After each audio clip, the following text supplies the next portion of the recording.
खुलुमबाय लोगोफोर, गोजोन मोनाबिलिनि दिनैनि सोलिफु रादाबाव नोंथांमोनखौ बयखौबो बरायबाय। आसा खालामो नोंथांमोना गासिबो गाहामै दङ। नोंथांमोननि थाखाय गुसुं समनि गेजेराव लाबोबाय गोनांथार रादाब। अन्नानै भिडिअखौ जोबजासे नायलांदो। गिबि खौराङाव दङ बड'लेण्ड इउनिभार्सिटिनि vice chancellor professor Laisram Ladu सिंहखौ भाइस चेन्सेलर मासिनिफ्राय बोख्लायनांगौनि दाबिजों एबसुआ गोख्रोङै सोमावसारदों। बर' हारिनि थै जिउ बाउसोमना सोमावसारनायजों मोननाय गोजौ सोलोंथाइ फसंथान बड'लेण्ड मुलुगसोलोंसालियाव गोबाव समनिफ्रायनो नुजादों गोबां जेंना जेंसि। बैफोर जेंना जेंसिफोरखौ सुस्रांनो बर'नि माहारि आफाद एबसुआ बड'लेण्ड इउनिभार्सिटिनि भाइस चेन्सेलर मानगोनां लाइसाम लाद्दु सिंहखौ गोबां खावलायदोंमोन आरो सावरायदोंमोनबो। नाथाय मिथिनो मोननाय बायदिब्ला एबसुनि बेफोर गासै बाथ्राखौ भाइस चेन्सेलरआ जेबो खोमासुवाखै। अदेबानि मुलुगसोलोंसालिनि जेंना जेंसिफोरखौ सुस्रांनो एसेबो नाजानायखौ नुनो मोनैलाय एबसुआ लाइसाम लाद्दु सिंहनि हेंथायै सोमावसारनो गोनां जायो। बे गेदेर थांखियैनो दिनैबो क'क्राझार जिल्लानि बेन्दोंआव थानाय गंगुनिबो बांसिन फरायसालिमानि लांगोनायाव 2 घन्टा धरना हाबाफारि लादों।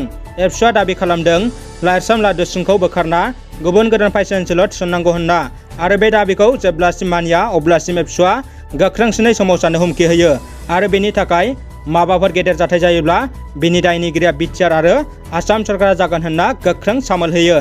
दिनै बिटिआरनि इएम राकेश ब्रह्म, निलुत स्वर्गियारी आरो आसामनि मन्त्रि रन्जित दास बिथांमोनहा टिहु बरमा जौगाखां ब्लकनि सिङाव थानाय बरमा उत्तर बाजार एलपि स्कुलाव इलेक्ट्रिक रिक्साखौ राननानै होयो।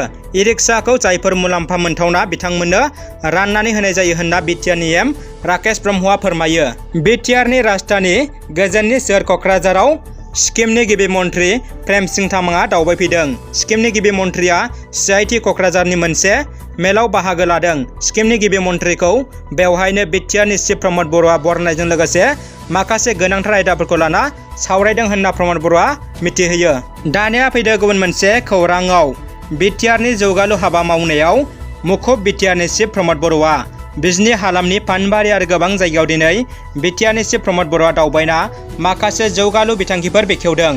बिटिआरनि चिफ प्रमद बर'जों लोगोसेनो इएम धनन्जय बसुमतारी, इएम रन्जित बसुमतारी जयैनो बिथांमोना पानबारिनि कनस्ट्राक्शन अफ ड्रेनेज अन्थाइ खाम्फाखौ गायसनना बेखेवो। बिनि उनाव पानबारिनि मुंदांखा काली मन्दिराव बिथांमोना दर्शन खालामो।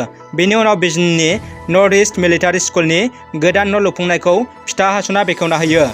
सुबुंस्रियानो देरसिन दोहोरोम, खैफोदाव गोग्लैनाय सुबुंफोरखौ हेफाजाब खालामनो सिगांदों बिटिआरनि सावस्रि बिफाननि इएम उरुकुमार देआ।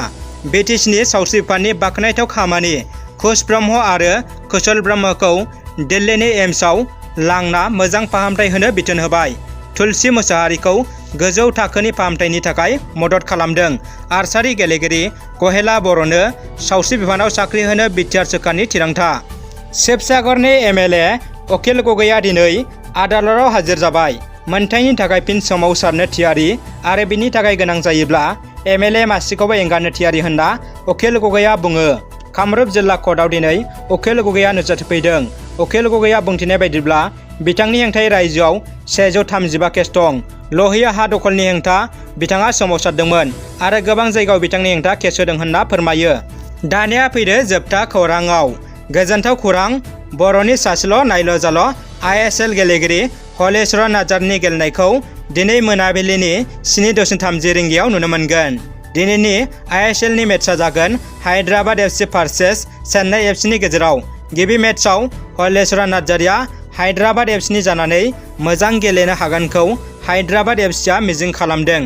थांनाय बोसोरनि ISLनि मेचआव हलिचरन नार्जारिया मोजां गेलेना दिन्थिफुंनो हानायखौ जों बयबो नुबोदों। रादाबा एसेनोसै। रादाबखौ जोबजासे नायनायनि थाखाय गासैनिसिमबो साबायखर। आरोबाव अन्नानै भिडिअखौ लाइक, कमेन्ट, शेयार खालाम। लोगोसे नोंथाङा चेनेलाव गोदानै फैदोंब्ला साबस्क्राइब खालामनो गुरै खावलायबाय। गोजोन्थों।